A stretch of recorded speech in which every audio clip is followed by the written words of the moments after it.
ডাক দিছা বিলেকে ডাক দে, বিলেকে ডাক দিছা।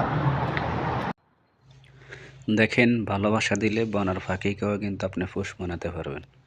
কালকে রাত্রে আমরা দুই বন্ধু একসাথে রুমে আসছি, ডিউটি শেষ করে আসার পথে দেখতেছি এই বিড়ালটা আমাদের পিছে পিছে আসছে। পরে আমি দেখলাম সামনে এই ফানের এটা দেখি বিড়ালটা পানি খেতে পড়ি অনেক পাড়াপাড়ি করতেছে।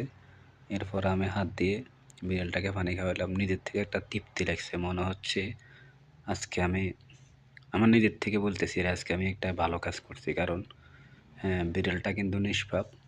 সে পানি খাওয়ার জন্য সে ইচ্ছে করলে এটার ভিতরে উঠতে পারতো না। আপনাদের আশেপাশে অনেক বিড়াল আছে, কুকুর আছে, এদেরকে আসলে দেখলে তাড়াই দিবেন না। এদেরকে সবসময় খেয়াল করবেন এদের প্রতি, এরা কী চায়।